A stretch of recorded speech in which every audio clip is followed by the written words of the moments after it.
명절에 대해서 우리의 기억을 떠올려 보면 사람마다 그에 대한 기억이 많이 다를 것입니다. 저에게 있어서 명절은 참 즐거운 날이었습니다. 평소 용돈이 매우 적었던 저에게 명절 때 받는 용돈이 기다려졌었고, 맛있는 음식과 더불어 PC방에 마음껏 갈 수 있는 그날이 참 좋았습니다. 그런데 나이를 조금씩 먹으면서 이전에는 알지 못했던, 보이지 않았던 것들이 보이기 시작했습니다. 그것은 제가 가부장적이었다는 것입니다. 아버지 쪽은 외동에다가 기독교 집안이었기 때문에 명절이라고 해서 제사를 드리거나 많은 음식을 하지 않았습니다. 그러나 어머니 쪽인 외갓집은 조금 달랐습니다. 제사도 드리고 흔히 명절에 여성들이 전부치는 집이었습니다.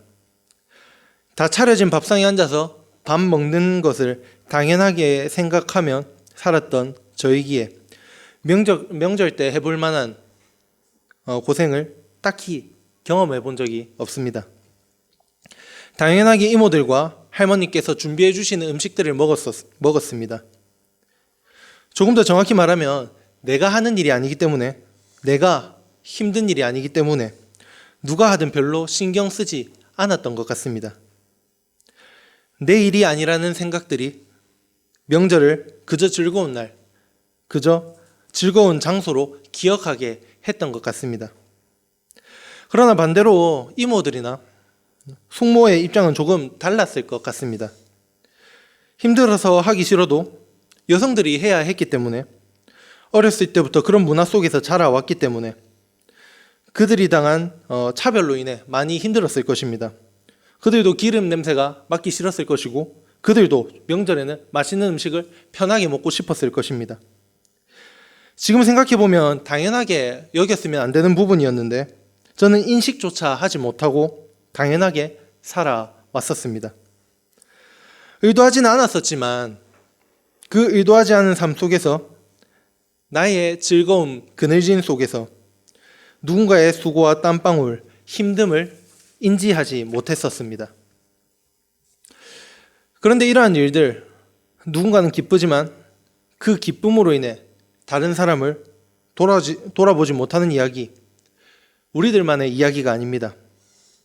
우리 부산만의 이야기가 아니고 우리 한국만의 이야기가 아니라 우리가 가진 성경에도 고스란히 그러한 이야기들이 녹아져 있습니다.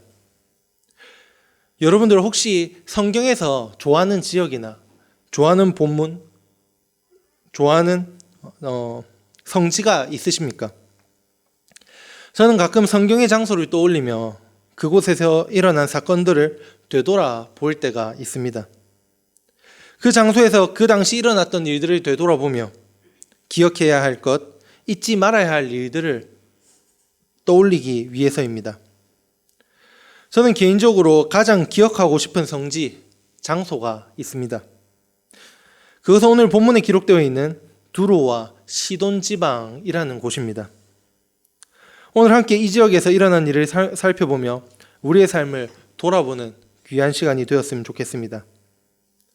오늘 본문은 어떤 이들의 기쁨, 평안을 누리는 삶 뒤편에서 울부짖는 이들이 있다는 것을 잘 드러내주고 있는 이야기이기도 합니다. 본문을 읽다 보면 불편하게 느껴질 만한 요소들이 있습니다. 함축되어 있는 내용을 쉽게 이해할 수 없을지는 모르지만 겉에 드러나 있는 이야기만 보더라도 불편하지 않으면 오히려 이상하기도 한 이야기가 보이는 것 같습니다. 오늘 본문을 아시는 분들, 또는 방금 읽었을 때 어떤 불편한 이야기가 있었습니까? 예수님이 한 여성에게 폭언과 더불어 차별하는 이야기가 기록되어 있습니다. 오늘 본문을 다시 한번 읽어봤으면 좋겠는데 22절부터 27절 말씀을 함께 읽도록 하겠습니다. 가나안 여자 하나가 그 지경에서 나와서 소리질러 이르되 주 다윗의 자손이여 나를 불쌍히 여기소서, 내 딸이 흉악하게 귀신 들렸나이다 하되 예수는 한 말씀도 대답하지 아니하시니 제자들이 와서 청하여 말하되 그 여자가 우리 뒤에서 소리를 지르오니 그를 보내소서.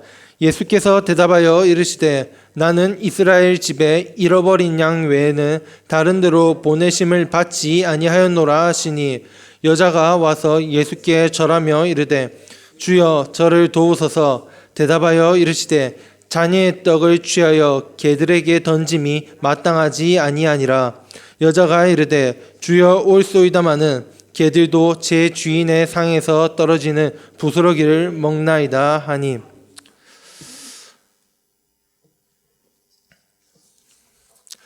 조금 돌려서 기록되어 있긴 하지만 그럼에도 불편한 부분은 어렵지 않게 보이는 것 같습니다.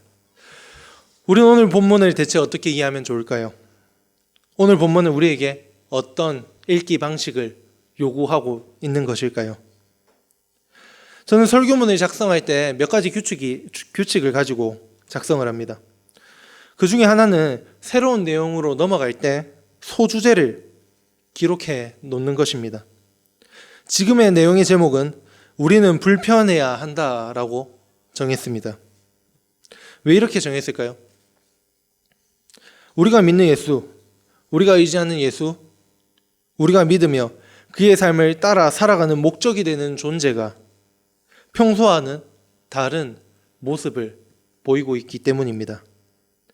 누군가를 금하는 모습, 아무렇지 않게 차별하는 모습, 이때까지 예수께서 말씀해 오셨던, 전해 오셨던 하나님 나라 이야기하는 다른 모습을 보이고 있기 때문입니다.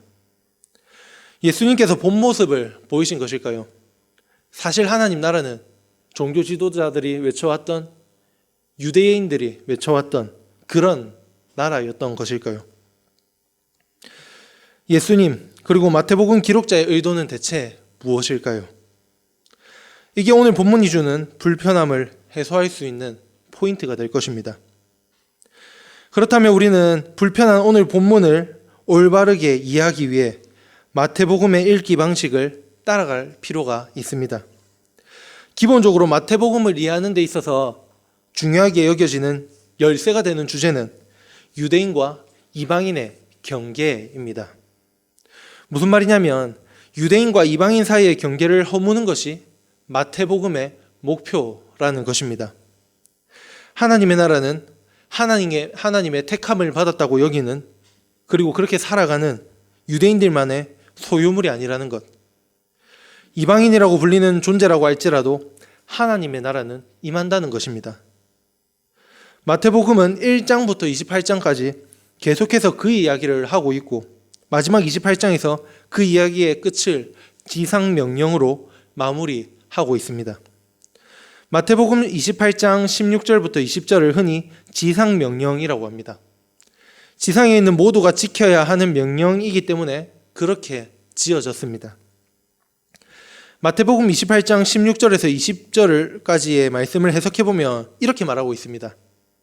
유대인 혈통이 전부가 아니다. 유대인 혈통에만 하나님의 뜻이 한정되어 있지 않다. 이방인에게도 복음을 가르치고 지키게 해라. 그럴 때 내가 너희와 함께 할 것이다.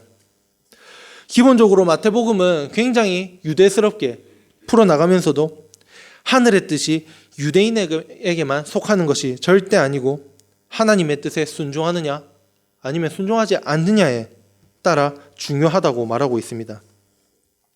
그 당시 이방인에게도 하나님 나라가 임한다는 것에 대한 부정적인 인식, 그렇게 되면 안 된다는 인식이 있는 시대였기 때문에 예수님께서 제자들과 함께 하시겠다는 말씀으로 그 모든 염려를 역전시키는 말씀이 마태복음 마지막 장에 기록되어 있는 것입니다.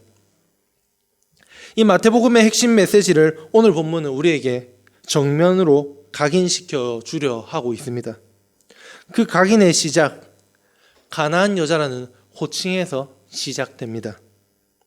쉽게 말해서 이방인 플러스 사회적 약자인 여성이 등장한 것입니다. 조금 더 정확하게 말하자면 사회적 약자를 넘어 혐오 대상인 여성입니다. 마태복음 15장 22절부터 나타나는 그녀의 호소는 예수가 어떠한 존재인지 너무나 잘 아는 사람인 것으로 보입니다. 주님, 다윗의 자손이여 나를 불쌍히 여기소서. 그녀가 예수님을 만나고 처음 한 말입니다. 불쌍히 여기 있어서 불쌍하다. 어떤 의미를 가지고 있습니까? 우리가 불쌍하다고 생각할 때 누군가 뭔가 부족할 때, 없을 때 그런 이야기를 많이 사용합니다. 예수님께서 말씀하시던 불쌍하다는 다른 사람들과 조금 달랐습니다. 예수님이 누군가를 불쌍히 여기셨을 때는 그 거리를 좁히는데 목적이 있으셨습니다. 흔히 불쌍하다라는 표현을 멀리서 보면 굉장히 로맨틱합니다. 불쌍한 사람, 우리의 도움이 필요한 사람을 도와줘야 된다는 이야기, 참 멋있어 보이고 참 좋아 보입니다. 착해 보이고 정의로워 보이기까지 합니다. 그런데 그 불쌍한 사람이, 그 불쌍한 대상이 내 코앞에 등장하게 되었을 때, 아니 다른 사람의 일이 아니라 나의 일이 되었을 때는, 내가 해야만 하는 일이 되었을 때는 불쌍하다 해서 불편하다로 변하게 됩니다. 어려운 이웃을 도와야 한다는 인식은 가지고 있지만 그것이 자신이 진짜로 해야 할 때는 불편하게 느껴지는 것입니다.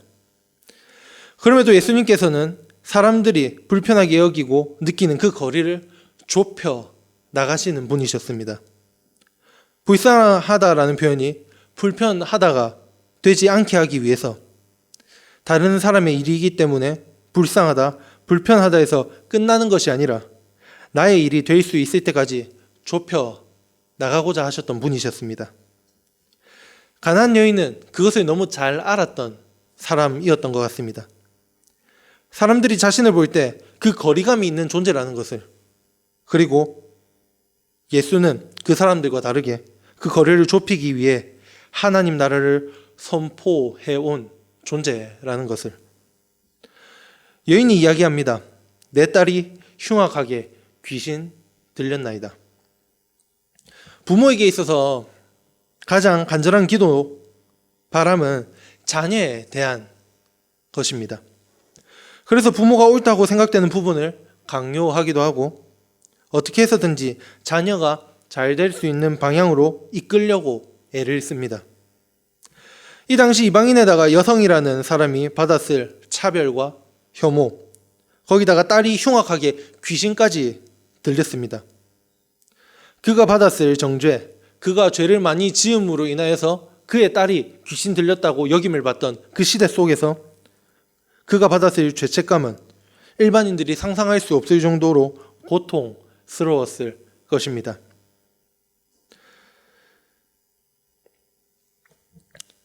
자신의 딸을 구하고자 하는 엄마는 사람들에게 무시당할 것을 알면서도, 또다시 질타를 받을 것을 알면서도 고통의 경계를 넘어 간절하게 예수께 찾아가 호소하고 있습니다.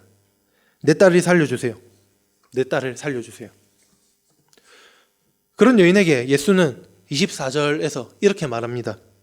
나는 이스라엘 집에 잃어버린 양 외에는 다른 데로 보내심을 받지 아니하였노라 하시니. 무슨 말입니까? 나는 유대인을 위해서 이곳에 왔지 이방인을 위해서 이곳에 온 것이 아니다. 내한테 와서 그러지 마라. 우리가 믿고 따르는 예수가 지금 말하고 있습니다.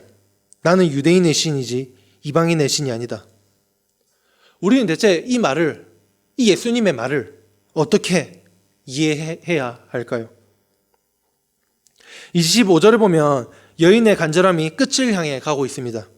여자가 와서 예수께 절하며 이르되 주여 저를 도우소서. 예수는 다시 한번 대답을 합니다. 자녀의 떡을 취하여 개들에게 던짐이 마땅하지 아니하니라. 무슨 말입니까?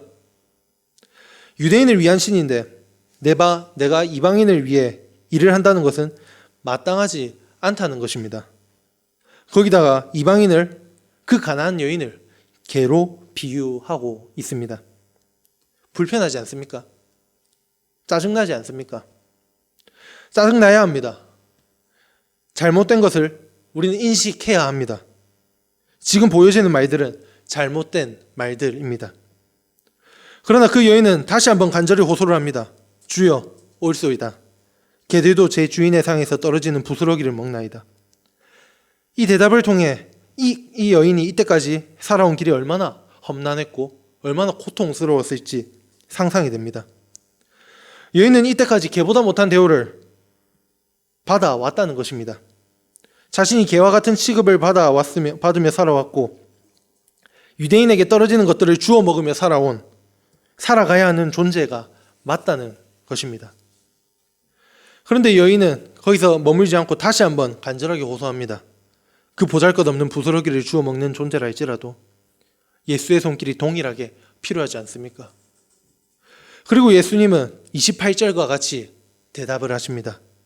28절 말씀 함께 읽도록 하겠습니다. 이에 예수께서 대답하여 이르시되 여자여 내 믿음이 크도다.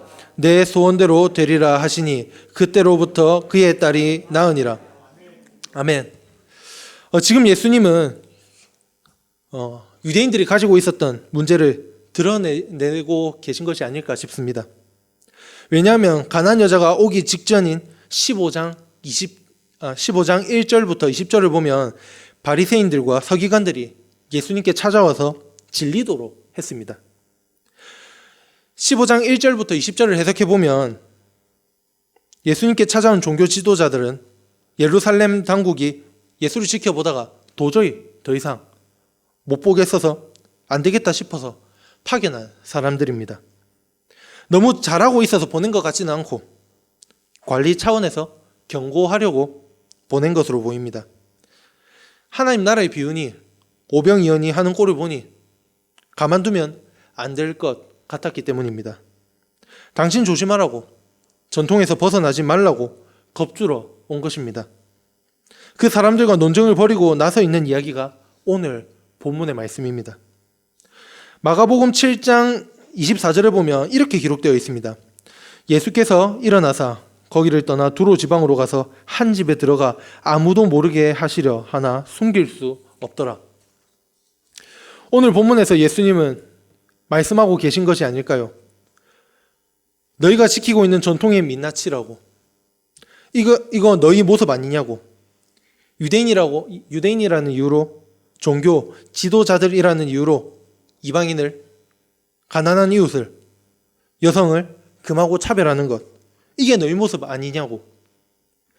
여성을, 이방인을, 가난한 사람을, 병든 사람을, 소외된 사람들을 개보다 못하게 여기며 자신들만 먹고 즐기며 살아온 대중들에게 비수를 꽂고 있는 것이 아닐까요?